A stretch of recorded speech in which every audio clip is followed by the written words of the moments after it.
fast ball this over. Slow delivery. Down the ground. Try to stumps. Would have been out. They're going to come back for a second. This is it. Goodness gracious me. What a finish. There it is. নাটকীয় জয় বিশ্বকাপের সূচনা বাংলাদেশের শ্রীলঙ্কার বিপক্ষে 2 উইকেটের জয় টাইগারদের রিশাদ মুস্তাফিজ দুর্দান্ত bowling তৃতীয় মেয়াদে ভারতের প্রধানমন্ত্রী হিসেবে কাল শপথ নেবেন নরেন্দ্র মোদী যোগ দিতে দিল্লির পথে প্রধানমন্ত্রী শেখ হাসিনা চতুর্থ শ্রেণীর কর্মচারী থেকে হাজার কোটি টাকার মালিক দিলীপ কুমার 16 বছর ধরে আছেন হোমিও বোর্ডের চেয়ারম্যান পদে পাসপোর্ট জালিয়াতিতে জড়িত সাবেক সেনাপ্রধান আজিজের ভাই এবং বেনজির ভুগতে হবে দেশবাসীকে বলছেন বিশ্লেষকরা এবং তীব্র গ্যাস সংকট সিএনজি স্টেশনে যানবাহনে দীর্ঘ সারি ভোগান্তিতে চালকরা অপেক্ষমান গাড়ির ভিড়ে সড়কে যানজট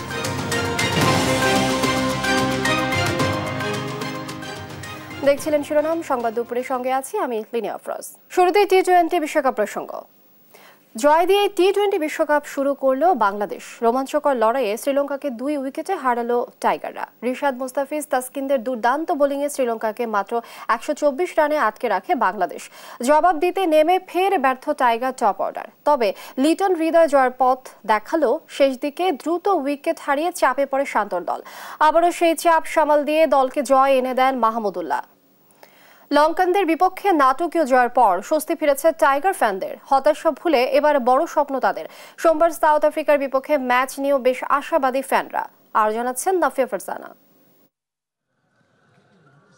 একটার পর একটা হার জিম্বাবুয়ের পর যুক্তরাষ্ট্রের বিপক্ষে সিরিজ হারে হতাশা ঘিরে ধরে চারপাশে আনন্দে ভাসার মুহূর্তগুলো হারিয়ে গিয়েছিল নিমেষেই বিশ্বকাপে কেমন করবে বাংলাদেশ টাইগার ফ্যানদের কাছে ঘুরে ফিরে আসছিল একটাই প্রশ্ন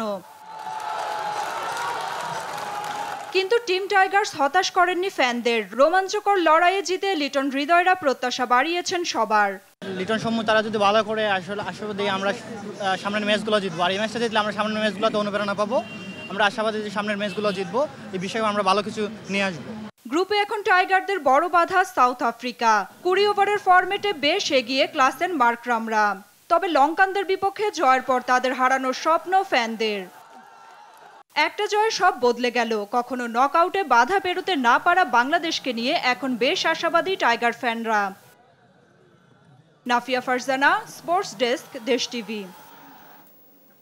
এবারে অন্যান্য প্রসঙ্গ টানা তৃতীয়বারের মতো ভারতের প্রধানমন্ত্রী হিসেবে কাল শপথ নেবেন নরেন্দ্র মোদী চলছে শপথ গ্রহণ অনুষ্ঠানের শেষ মুহূর্তের প্রস্তুতি রোববারের অভিষেক আয়োজনে আমন্ত্রণ জানানো হয়েছে প্রতিবেশী দেশগুলোর রাষ্ট্র ও সরকার প্রধানকে এরই মধ্যে শপথ গ্রহণে অংশ নিতে দেশটিতে আসতে শুরু করেছেন বিশ্ব নেতারা ভারতীয় একাধিক গণমাধ্যমের বরাতে জানা যায় শ্রীলঙ্কার প্রেসিডেন্ট রনিল বিক্রমসিংহে নেপালের প্রধানমন্ত্রী পুষ্পকমল দহাল ভুটানের প্রধানমন্ত্রী তেশরিং তোবগে ছাড়াও আরও অনেকে থাকছেন এই শপথ অনুষ্ঠানে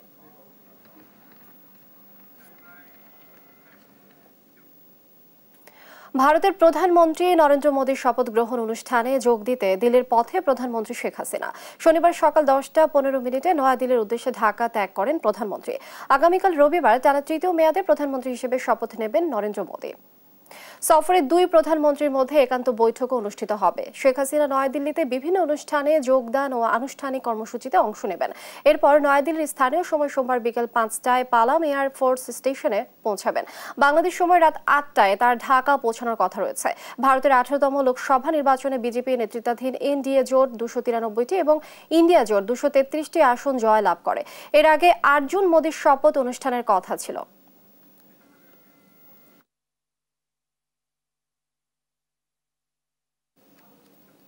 বিশ্বকাপের আরো খবর জানাবো চতুর্থ শ্রেণীর কর্মচারী থেকে 15 বছরের প্রায় 1000 কোটি টাকার মালিক ডাক্তার দিলীপ কুমার রায় হোমিও মেডিকেলে কলেজের সামান্য চিকিৎসক থেকে রাজনীতির জাদুর ছোঁয়ায় রয়েছেন বাংলাদেশ হোমিও বোর্ডের চেয়ারম্যান রাজনীতিকে সিদ্ধ হস্তে ব্যবহার করে রেকর্ড 5 বারে 15 বছর আঁকড়ে রাখেন হোমিও বোর্ডের চেয়ারম্যান পদ বোর্ডে দুর্নীতি করতে নীতিকে পাল্টে অনিয়মকেই তার নিয়মে পরিণত করেছেন ছাপোষা হোমিও চিকিৎসক থেকে রাজনীতির বড় নেতা স্বর্ণ ডায়মন্ড ইট ভাটা খাদ্য ওষুধের অ্যাক্সেসরিজ ব্যবসায়ী এখন দিলীপ কুমার রায় অনুসন্ধানের আজ প্রথম পর্ব বিস্তারিত জানাচ্ছেন ফখরুল ইসলাম ডাক্তার দিলীপ কুমার রায় প্রতিষ্ঠিত স্বর্ণ ও হিরে ব্যবসায়ী। কারখানা গড়ে ব্যবসার প্রসার ঘটিয়েছেন খাদ্য, ঔষধ ও ঔষধের অ্যাক্সেসরিজ খাতেও। ফরিদপুর বোয়ালমারীর ধোপা পরিবারের সন্তান দিলীপ কুমার ৮০-র দশকে এই হোমিওপ্যাথি মেডিকেল কলেজে ছিলেন চতুর্থ শ্রেণীর কর্মচারী। পাশাপাশি হাঁটেন রাজনীতিতে এক নেতার অনুসারী হয়ে। এরপর দিলীপ কুমারের উত্থান যত না আকাশচুম্বী ততই রহস্যে ঘেরা। জয়কালী মন্দির এলাকার এই কলেজে হোমিওপ্যাথিতে ৩ বছরের ডিপ্লোমা করেই হয়ে যান ডাক্তার দিলীপ কুমার। কলেজটিতে নথিভুক্ত হন আউটডোর চিকিৎসক ওপিডি হিসেবে। সেই সময়ের সাক্ষী কলেজটির তৎকালীন ভিপি, জিএস ও হোমিওর পরিচিত জনরা। কেয়ারটেকার হিসাবে কলেজে জয়েন করেন, এটা ৮২ থেকে। তারপরে ৮৩-তে আইসা ওইখানে ওপিডিতে জয়েন করেন। তারপরে এক সময় উনি আরএমও হয়ে যান। এর কিছুদিন পরেই আবার হোমিওপ্যাথিক বোর্ডের চেয়ারম্যান করা হয়। হোমিওপ্যাথি সমাজের ম্যাক্সিমাম ক্ষুব্ধ। তিনি প্রথম পর্যায়ে Bangladesh homeopathic medical college and হসপিটালের সেই জায়গায় কেয়ারটেকার হিসেবে তিনি চাকরি নিয়েছেন। তিনি তার পদ পদবি এবং রাজনৈতিক পরিচয় দিয়ে তিনি হোমিওপ্যাথিক বোর্ডের চেয়ারম্যান হয়েছেন। কলেজে ইনডোর চিকিৎসা ব্যবস্থা না থাকলেও ডাক্তার দিলীপ কুমার রায় রাজনৈতিক প্রভাবে হয়ে যান হোমিও জগতের একমাত্র আবাসিক চিকিৎসক আরএমও। এরপর ২০০৯ সালে দিলীপ কুমার হোমিও চিকিৎসক থেকে হয়ে যান বাংলাদেশ হোমিও বোর্ডেরই চেয়ারম্যান। আর কে সরায় তাকে? ৩ বছর মেয়াদী বোর্ডে দিলীপ কুমার রায় গুনে গুনে ৫ দফায় ১৫ বছর থেকে যান চেয়ারম্যানের পদে। অর্থের উত্থান নাকি এখান থেকেই শুরু। বোর্ডের যে বড় বড় যে নিয়োগগুলা হয়েছে, বোর্ড রিলেটেড যারা বোর্ডের, বিশেষ করে বোর্ড অফিস এবং বিভিন্ন কলেজে যারা নিয়োগ দেয়, এবং প্রত্যেকটা নিয়োগের থেকেই কেন দিয়েছে এটা আমরা হয়তো অবুঝার নেই, কারণ বড় অঙ্কের অর্থ লেনদেনের মাধ্যমে হয়। বাবা ধোপা ছিলেন, ওনার দাদা ধোপা ছিলেন। শুনছি স্বর্ণের দোকানের, ঠিক আছে, ওনার বড় ব্যবসা আছে। আবার এই যে ভাটা এবং ইন্ডিয়াতে ৪-৫টা বাড়ি করছে। উনি যে এত টাকার মালিক কিভাবে? ২০০৯ সালে বোর্ড চেয়ারম্যান হলে শূন্য থেকে ফুলে ফেঁপে বাড়তে থাকে ডাক্তার দিলীপ কুমার রায়ের সম্পদ। রাজধানীর বাইতুল মোকারমে প্রায় কোটি টাকা মূল্যের 2টি দোকান কিনে গড়েন ব্যয়বহুল বিলাসী ব্যবসা গ্রামীণ জুয়েলার্স।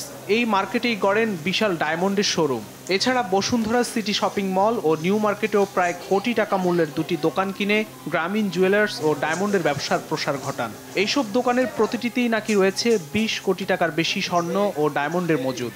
রাজধানীর মাতুয়েলে দিলীপ রায় প্রথম ব্যবসা হিসেবে প্রতিষ্ঠা করেন গ্রামীণ ফুডের এই বিশাল কারখানা। পরে মতিঝিল, বাইতুল মোকারম ও সদরঘাট সহ রাজধানীতে 4টি দোকান কিনে গড়েন গ্রামীণ ফুডের শোরুমও। ছাপোষা হোমিও ডাক্তার থেকে দিলীপ কুমার রায় এখন ইট ভাটা ব্যবসায়ীও। নিজ এলাকা ফরিদপুর বোয়ালমারী ৮৭ এলাকা আছে গোল্ডেন ব্রিক্স নামে একটি অটো ব্রিক্স কারখানা ও সাধারণ ইট ভাটা। 13 সেগুন বাগিচার রূপায়ণ লোটাস টাওয়ারে রয়েছে তার 2টি ফ্ল্যাট। শান্তিনগরের স্কাই ভিউ পার্ক সিটি টাওয়ারে মেয়ের নামে কেনেন আরও একটি ফ্ল্যাট। শুধু তাই নয়, পূর্বাচলে কয়েক কোটি টাকা কেনেন আরও 5 কাঠার প্লট। রাজধানীর জয়কালী মন্দির এলাকায় দিলীপ কুমার রায় গড়ে তোলেন রায় হোমিওপ্যাথির হোলসেল ব্যবসা। ফরিদপুরে কাজী হারুন শপিং কমপ্লেক্সে রয়েছে তার আরও 2টি ফ্ল্যাট। এছাড়া নামে বেনামে রয়েছে তার বেশ কয়েকটি বিলাসবহুল গাড়ি। ধরেন আমার সেই স্বর্ণের ব্যবসা 2 জনের প্লেয়ার নিয়ে চলে গেছে, কানাডায় থাকে, ওই মধ্যম গ্রাম আর কি, ওইখানে বাইটাই করছে। এতেই ক্ষান্ত নন দিলীপ কুমার রায়। হোমিও বোর্ডের চেয়ারম্যান হয়েই নিজ এলাকা ফরিদপুরের বোয়ালমারীতে গড়েন ডাক্তার দিলীপ কুমার রায় হোমিও মেডিকেল কলেজ। বোর্ড চেয়ারম্যানের ক্ষমতার অপব্যবহার করে ডাক্তার দিলীপ তার কলেজের নামে নেন 4 দফায় 1 কোটি টাকার বেশি অনুদান, যেখানে সারা দেশে হোমিও কলেজগুলো অর্থাভাবে জর্জরিত। দিলীপ রায় মানিকগঞ্জে গড়েন ওষুধের অ্যাক্সেসরিজের কারখানা। এছাড়া ফরিদপুর বোয়ালমারীর ধুলপুকুরিয়ায় নামে বেনামে কেনেন কয়েকশো একর সম্পত্তি। ফরিদপুরে নিজ গ্রামেও করেছেন বিলাসবহুল বাড়ি। কথিত আছে দিলীপ রায় কানাডা ও পাশের দেশ কলকাতার মধ্যম গ্রামেও বাড়ি কেনেন।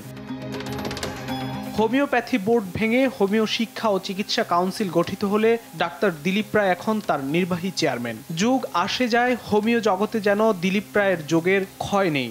অভিযোগ আছে হোমিও বোর্ডে 27টি নতুন কলেজের অনুমোদন দিয়ে শিক্ষক কর্মচারী নিয়োগ বদলি বাণিজ্যের সবকিছু একচ্ছত্র নিয়ন্ত্রণ করেন।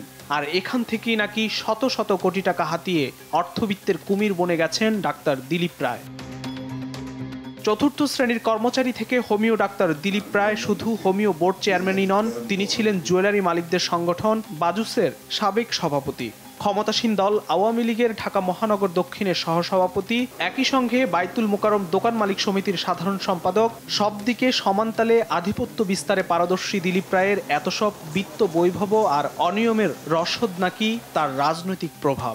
এত সব অভিযোগের বিষয় জানতে গেলে ডাক্তার দিলীপ রায় কিছুটা স্বীকারও করে নেন। কলেজে ৪র্থ শ্রেণীতে চাকরিতে এইটাও মিথ্যা। আমি মেডিকেল অফিসার হিসেবে ঢুকছি। তা আমার দুর্নীতি কোথায়?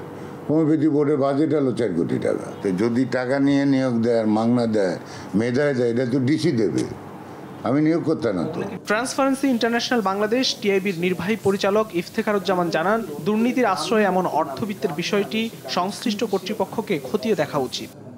এই ধরনের উত্থানটা ঘটেছে, বিশেষ করে রাজনৈতিক প্রভাব, দলীয় রাজনৈতিক প্রভাব এখানে একটা মুখ্য ভূমিকা পালন করেছে। পুরো প্রাতিষ্ঠানিক প্রক্রিয়াকে এক ধরনের জিম্মি করে এই ঘটনাগুলো ঘটেছে। এবং এই ক্ষেত্রে যেহেতু দলীয় রাজনৈতিক প্রভাবের একটা সুনির্দিষ্ট তথ্য আছে, সেই কারণেই দুদক এটা এভাবে বিষয়টি নিয়ে যথাযথ প্রক্রিয়া অনুসরণ করতে ব্যর্থ হয়েছে কিনা, ঘাটতি সৃষ্টি করেছে কিনা, সেটাও কিন্তু দুদকেরও এই প্রশ্নের জবাব দেওয়ার জন্য দায়বদ্ধ বলে আমরা মনে করি। রাজনৈতিক পরিচয়ে কোনো দুর্নীতি হলে সেই বিষয়টিও নজরে আনার তাগিদ দেন ডক্টর ইফতেখারুজ্জামান। ফখরুল ইসলাম, দেশ টিভি, ঢাকা। বাজেট পরবর্তী সংবাদ সম্মেলনে বক্তব্য রাখছেন আওয়ামী লীগের সাধারণ সম্পাদক ওবায়দুল কাদের। আমরা সরাসরি যাচ্ছি সেখানে।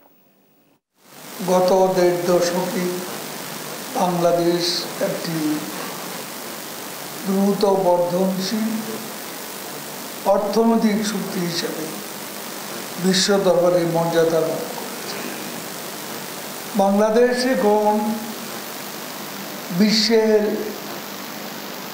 ৩৩তম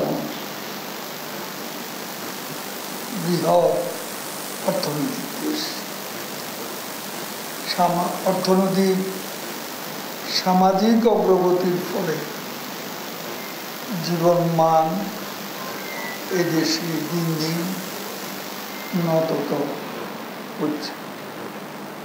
বাংলাদেশ এখন শুধু ডালে ভাতে নয়, পুষ্টি উৎপাদনেও স্বয়ংসম্পূর্ণ এই দেশ এগিয়ে যাচ্ছে সামাজিক ও অর্থনৈতিক সূচক। এ সময়ে মোট দেশজ উৎপাদন গড়ে ৬.৭% বৃদ্ধি পেয়েছে। সারা দুনিয়ার উচ্চতম প্রবৃদ্ধি অর্জনকারী দেশের মধ্যে বাংলাদেশ অন্যতম। এই অর্থনৈতিক প্রবৃদ্ধির সুফল আমাদের সবার মধ্যে পৌঁছে দিয়েছে, যার ফলে দ্রুততম সময়ের মধ্যে দারিদ্র্য কমেছে। ২০০৫ সালে বিএনপি জামাত সরকার দেশের ৪০% বেশি মানুষকে দারিদ্র্য সীমার মধ্যে রেখে গিয়েছিল। জনগণের ধারাবাহিক সমর্থন নিয়ে শেখ হাসিনা সরকার মাত্র ১৪ বছরের মধ্যে দারিদ্র্য 18.7% এবং অতি দরিদ্রের হার 5.6% নামিয়ে দিয়েছে। প্রায় ৮ লাখ কোটি টাকার এই বাজেট বাংলাদেশের ইতিহাসে সবচেয়ে বড় বাজেট। বিগত বছরগুলোতে প্রতি বছর এই বাজেটের আকার 12 থেকে 14% হারে বৃদ্ধি পেয়েছে। মূল্যস্ফীতি নিয়ন্ত্রণের উদ্দেশ্যে অর্থনৈতিক প্রবৃদ্ধি ব্যাঘাত না ঘটে কিছুটা কিচ্ছু সাধন বিগত অর্থ বছরের তুলনায় এবছরের বাজেট মাত্র 4.6% বৃদ্ধি।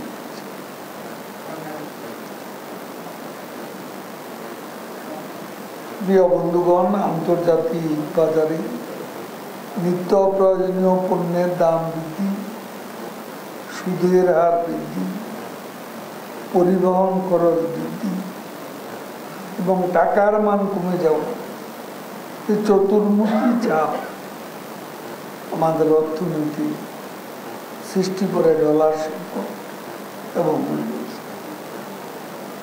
উন্নত অর্থনীতির দেশগুলো মূল্যস্ফীতি অনেকাংশে কমিয়ে আনতে সক্ষম হলেও এখন তাদের কাঙ্ক্ষিত 2% নামিয়ে আনতে সক্ষম হয়নি। ইংল্যান্ড সর্বশেষ তাদের মূল্যস্ফীতি 2.3% নামিয়ে আনতে সক্ষম। দর্শক, বাজেট পরবর্তী সংবাদ সম্মেলনে বক্তব্য রাখছিলেন আওয়ামী লীগ সাধারণ সম্পাদক ওবায়দুল কাদের। আমরা এতক্ষণ যুক্ত ছিলাম সেখানে। জাতির পিতা বঙ্গবন্ধু শেখ মুজিবুর রহমানের প্রতিকৃতিতে শ্রদ্ধা জানিয়েছেন প্রধানমন্ত্রী শেখ হাসিনার নবনিযুক্ত প্রেস সচিব মোহাম্মদ নাইমুল ইসলাম খান। শনিবার সকালে রাজধানী ধানমন্ডির 32 নম্বরে বঙ্গবন্ধুর প্রতিকৃতিতে শ্রদ্ধা জানান তিনি। শ্রদ্ধা নিবেদন শেষে নাইমুল ইসলাম বলেন, এটা তার জন্য একটা অভাবনীয় সুযোগ, তার জন্য খুব আনন্দের এবং গৌরবের বিষয়। বাংলাদেশের মানুষের সামগ্রিক কল্যাণ ও উন্নয়নে প্রধানমন্ত্রী যেভাবে কাজ করছেন সেটা দেশ ও বিদেশের মিডিয়া এবং সাধারণ মানুষের কাছে পৌঁছে দিতে তিনি চেষ্টা করবেন বলেও জানান তিনি।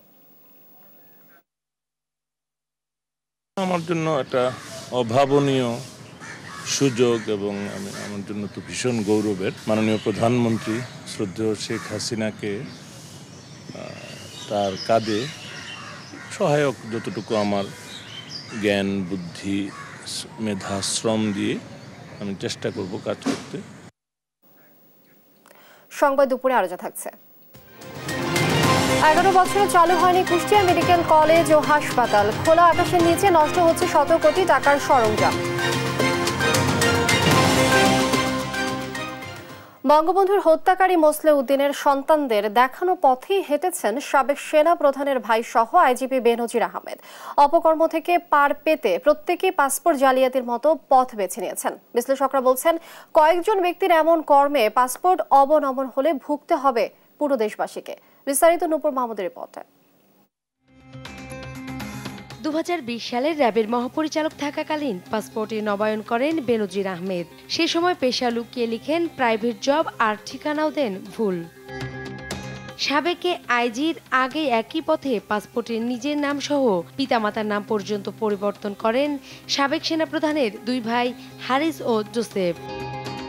বিস্ময়কর তথ্য, বঙ্গবন্ধুর হত্যাকারীর সন্তানরাও জাতীয় পরিচয়পত্র ও পাসপোর্টে পরিবর্তন করেছেন বাবার নাম, যা উঠে এসেছে খোদ স্বরাষ্ট্র মন্ত্রণালয়ের নথিতে। জালিয়াতির পুরো প্রক্রিয়ায় নির্বাচন কমিশন ও পাসপোর্ট অধিদপ্তরের অসাধু কর্মকর্তারা জড়িয়েছেন কোনো না কোনো পর্যায়ে। টিআইবি বলছেন, এসব পাসপোর্টে একাধিকবার দেশ ভ্রমণে কোনো বাধার সম্মুখীন না হওয়া সেটাই প্রমাণ করে। তারা যেভাবে অনিয়মগুলো সংগঠিত করেছেন, ব্যাপক অন্যান্য বড় ধরনের দুর্নীতির পাশাপাশি এই যে জালিয়াতিমূলক পাসপোর্ট জালিয়াতি দুইটি ক্ষেত্রেই এটি কিন্তু সেই দৃষ্টান্ততেই প্রমাণ করে যে আসলে আমাদের রাজনৈতিক দুর্বৃত্তায়নের ফলে এক ধরনের ফ্র্যাঙ্কেনস্টাইন ক্রিয়েট হয়ে গেছে, যে ফ্র্যাঙ্কেনস্টাইন নিয়ন্ত্রণের বাইরে চলে গেছে। বাইরে চলে গিয়ে অবারিতভাবে ক্ষমতা ব্যবহার করে, জবাবদিহিনভাবে ক্ষমতা ব্যবহার করে নিজেরা বিভিন্ন প্রকারের সুবিধা অর্জন করে রয়েছেন।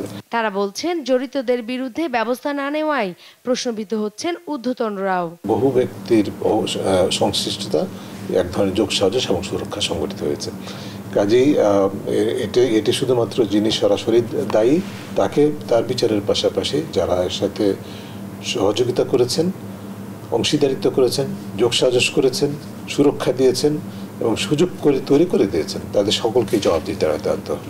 বেনজির আহমেদ কখনোই ভাবেন নাই হয়তো তার এই দুর্নীতি বা এই ধরনের অপকর্ম প্রচার হবে। এটি একটা সময় গিয়ে প্রচার হবে, তখন যিনি অপরাধ করেছেন তাকে তো দায় নিতেই হবে। যে প্রতিষ্ঠান তাকে এই অপকর্মে সহযোগিতা করেছে সেই প্রতিষ্ঠানেরও কিন্তু দায় রয়েছে। পাশাপাশি সরকার বা অথবা যারা তাকে এই সহযোগিতার বা এই ধরনের বলা যেতে পারে বড় ধরনের অপকর্ম করার সুযোগ তৈরি করে দিয়েছেন, দায় কিন্তু কোনো না কোনোভাবে তাদের উপরেও বর্তায়। এনআইডি ও পাসপোর্ট জালিয়াতির মাধ্যমে অভিযুক্তদের সবাই এখন অবস্থান করছে বিদেশে। নূপুর মাহমুদ, দেশ টিভি, ঢাকা। দেখছেন সংবাদ দুপুর। দীর্ঘদিন ধরেই রাজধানীতে চলছে গ্যাস সংকট। গেল কয়েকদিনে বাসাবাড়ি সহ সিএনজি স্টেশনগুলোতে চলছে গ্যাসের জন্য হাহাকার। চাপ কম থাকার ঘন্টার পর ঘন্টা অপেক্ষার পরও মিলছে না গ্যাস। অপেক্ষমান গাড়ির দীর্ঘ লাইন সড়কে সৃষ্টি করছে যানজট, বাড়ছে সাধারণ মানুষের ভোগান্তি। বিস্তারিত আলিমুজ্জামান সাফনের রিপোর্টে। দেশ জুড়ে চলা তীব্র গ্যাস সংকটের ধাক্কা লেগেছে সিএনজি স্টেশনগুলোতেও। চাপ কম থাকায় ঘন্টার পর ঘন্টা অপেক্ষা করেও মিলছে না চাহিদা মতো গ্যাস। এতে বেকায়দায় চালকরা। আমার দরকার হলে যখন যদি উৎপাদন করতে পারতাছি না আরো বাড়াই দেয়, বাংলাদেশের টাকার অভাব আছে। সব পাম্পে এইরকম 2 ঘন্টা, 2.5 ঘন্টা, 3 ঘন্টাও চলে যায় এমন সময়। গাড়ির দীর্ঘ সারি পাম্প ছাড়িয়ে উঠছে সড়কে। এতে বিভিন্ন পয়েন্টে তৈরি হচ্ছে যানজট। চালকদের অভিযোগ, রাস্তায় লাইনে দাঁড়ালে হয়রানি করছে পুলিশ। ভাড়া মারতেছে না, মনে করেন গ্যাস নাই, নিতে পারি না, পুলিশ করে ডিস্টার্ব। সিরিয়াল ধরলে সার্জেন্ট ট্রাফিক পুলিশে আমরা সিরিয়াল দিলে মনে করেন কাগজপাতি আইয়া নিয়ে যায়। শুধু সিএনজি অটোরিকশা চালকই নয়, এই অবস্থা ব্যক্তিগত গাড়ি মালিকদেরও। ভুক্তভোগীরা বলছেন গ্যাস নিতেই পার হয় দিনের বেশিরভাগ সময়। মহাকালীতে প্রচন্ড সিরিয়াল, যার কারণে এই পাম্পে একটু সিরিয়াল কম পাইছি। প্রায় 2 ঘন্টা ধরে ঘুরতেছি আল্লাহ দিলে। পাম্পে 3 ঘন্টা ধরে আর কি ঘুরছি, ঘোরার পরে এই পাম্পে আমি সিরিয়াল দিয়ে 2 ঘন্টা ধরে এখন মানে কেবল লাইন দিলাম আর কি। বেশি অসুবিধায় পড়ছেন ভাড়ায় চালানো গাড়ি চালকরা। প্রয়োজনীয় গ্যাস না পাওয়ায় সামান্য আয়ে পরিবারের মুখে তুলে দিতে পারছেন না খাবার। যদি 6 ঘন্টা 7 ঘন্টা আমার গ্যাস পাম্পে দিতে হয়, তাহলে আমি কাজ করব কখন আর আমি বউ হচ্ছে নিয়ে পালবো কখন? সিএনজি স্টেশন সংশ্লিষ্টরা জানান 1 সপ্তাহ ধরে এই সংকট আরো তীব্র হয়েছে। চাপ না থাকায় দিনের বেশিরভাগ সময়ই বন্ধ রাখতে হচ্ছে পাম্প। ভোর 5টা থেকে আর সন্ধ্যা 6টা পর্যন্ত আমরা ওই গ্যাস সরবরাহ পাচ্ছি না, যার কারণে এই দীর্ঘ লাইন। ভোরে থেকে পাম্প বন্ধ, স্টেশনে কোনো গ্যাস নাই। 200 প্রেসার থাকলে ভালো হয় গ্যাসের, এখন প্রেসার আছে 100-120 প্রেসার আছে। বিশেষজ্ঞরা জানান ঘূর্ণিঝড় রিমালে ক্ষতিগ্রস্ত সামিট গ্রুপের এফএসআরইউ এখনো মেরামত করা সম্ভব হয়নি, যার কারণে এই সংকট। যে জাহাজে গ্যাস এলএনজি আমদানি করে, যে জাহাজের এটা করে, তো সামিটেরটা এখন রিপেয়ারে আছে, এই কারণে একটা বন্ধ হয়ে আছে, এই কারণে গ্যাসের সংকট। আমদানি করা গ্যাসের সরবরাহ বাড়ালে চলমান সংকট কেটে যাবে বলেই মনে করেন এ বিশেষজ্ঞ। আলিমুজ্জামান সাফওয়ান, দেশ টিভি, ঢাকা। সংবাদ দুপুরে আরো থাকছে। শিশুদের উপর বর্বর হামলার কারণে ইসরায়েলি সেনাবাহিনীকে কালো তালিকাভুক্ত করল জাতিসংঘ। তীব্র প্রতিক্রিয়া ইসরায়েলের।